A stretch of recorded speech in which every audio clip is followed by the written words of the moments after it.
This is what I was saying to you after you put your girl's mans down. You think you good and shit creep up on you and you not good. I don't want you having no part of me that got you carrying the gat. That's not how or where I want you to be. I don't want none of this for you. Don't end up like me because I'm only good for one thing. One thing only, the shit I'm good for is bad. You upset about fame. I don't blame you. And if I'm being real, if that was my mans who got put down like that, I'd be painting the fucking town red. But if you're doing what I do, you're most likely doing shit wrong. Jukebox will be the one to kill Marvin. And honestly, guys, this is a prediction that I've been sitting on for a little while. And I actually posted a video early today on my TikTok and my Instagram, kind of in a short form video saying why I think Jukebox will be the one to kill Marvin. And I was intrigued by the response by a lot of people. A lot of people were shocked. They're like, no, why would Jukebox kill Marvin? Why would she ever do that? It makes no sense. And it kind of reminds me, it's like, well, do some of you guys really watch Power? Do you not understand the dynamic of power, family, killing family? This is not a new thing. This is something that we've seen over the course of every Power show, right? Going back to the OG Power, we've seen Tariq kill his dad. We've seen Sean get killed by Kanan, his father. We've seen Tommy kill his father. Moving on to Raising Kanan, we saw Rock try to get Kanan to shoot his dad. Then in Force, we've seen, Vic Flynn kill his dad. It's a theme in Power that isn't going to stop any time soon. Well, it's very intriguing to me when, I see people in the comments and they say, well, Jukebox would never kill her father. She loves her. She would never do that. And it's like people just forget the history of Power. Do people forget that Jukebox and Marvin didn't always have a good relationship? In fact, their relationship started off horribly.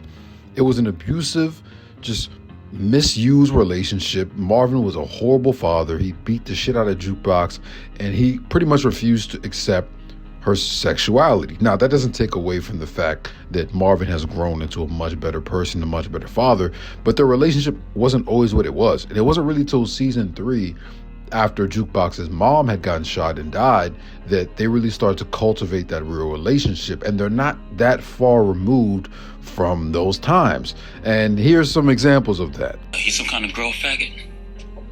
Lebanese or some shit. Shit comes from your moms. My family got all the fuckers and heathens and shit.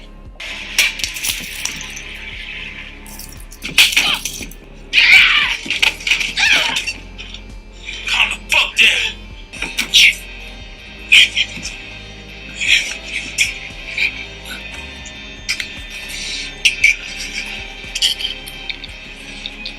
Just because you think you a nigga, don't mean you can fight like one. So when you go back and you watch and you see scenes like this, you really start to understand how visceral and violent and abusive this relationship really was, mostly on the part of Marvin not really understanding Jukebox and, Jukebox not understanding Marvin, and neither of them really wanting to understand each other and their upbringing.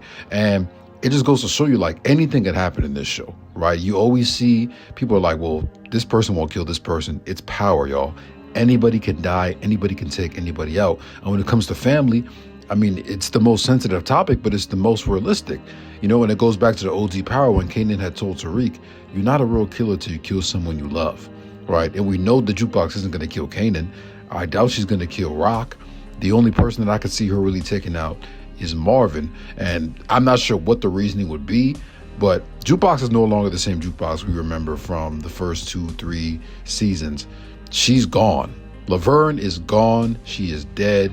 And she's willing to do whatever she needs to do to get what she wants now.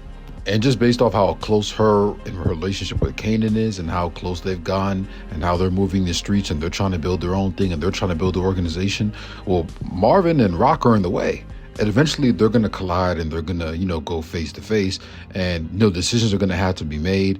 Bodies are going to have to be dropped. And I think Marvin, because of all his sins and all the mistakes that he's made, he's going to be one of those people that has to go. And I know people don't want to hear this because he's a fan favorite and he's one of my favorites as well. I love London Brown. I think he's a phenomenal actor. But eventually Marvin's got to go. He's one of the people that sinned the most on this show, who's done the most, who has the most bodies, who has the most blood on his hands, and who's made the most mistakes, primarily with his child, with his daughter. And, you could argue that Marvin is the reason that, the mother of his child is dead. You could argue Marvin's the reason that, Jukebox's mom is dead because she brought him, you know, he brought her into all of this, and he brought her into the life and kind of being around that orbit, and it led to her getting shot. So you can kind of see why I feel this way. So I definitely think Jukebox will be the one to take out Marvin, and it only makes sense. A lot of people won't like it. A lot of people won't like this theory, but this is how I feel.